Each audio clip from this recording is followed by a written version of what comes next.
preparing to fight.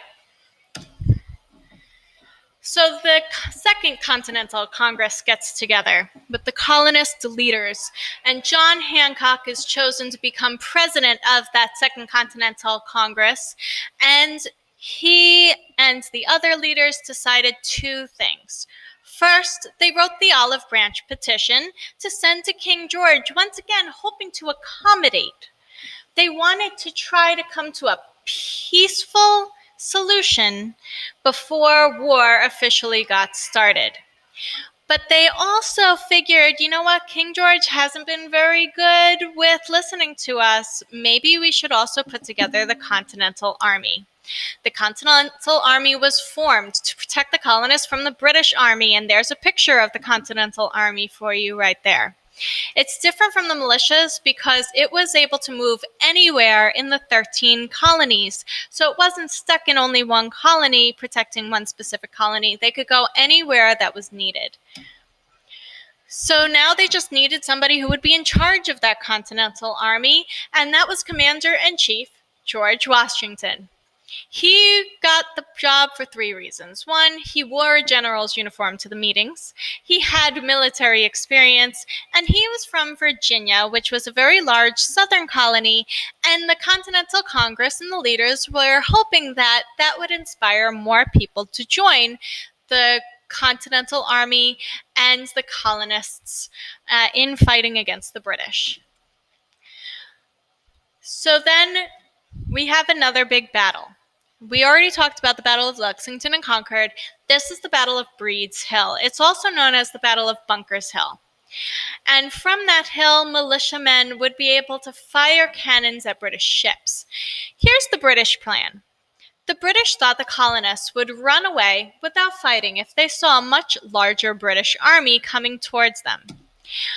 So the British attack Breed's Hill. They have 2,000 British soldiers, and they start to march. And you can see a picture of the hill right here. And if you see the lines of red soldiers, you can see how they got into formation and they decided to march, 2,000 of them, up the hill towards the militia colonists that were waiting. Many of the British soldiers did not make it up that hill, because waiting behind these log walls were the colonists. They set up walls to protect themselves from British ammo. And they hid behind them and waited until the British army was close enough, and then they would stand up and they would fire. So many of the British soldiers in the first two rows were killed or wounded, and the rest retreated. That means they ran away. They ran back down the hill.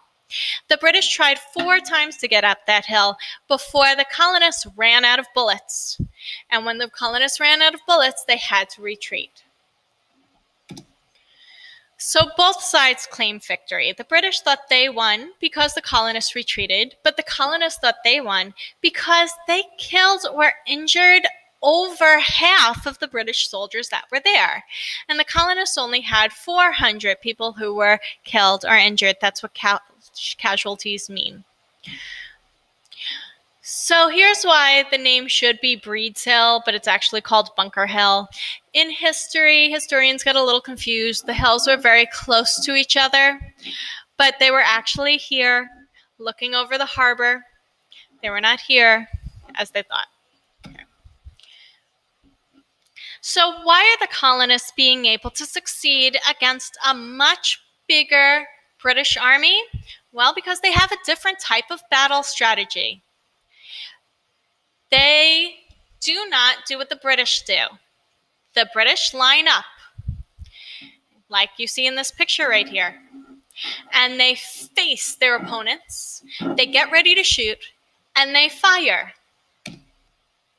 The colonists didn't do that. The colonists did wilderness fighting or hit-and-run tactics. The colonists would hide or sneak up on the enemy and shoot. Usually they would be in the forests or in the countryside.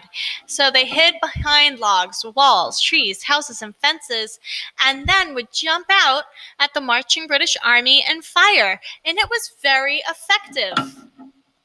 That means it worked really well. All right, we'll talk about this slide next time.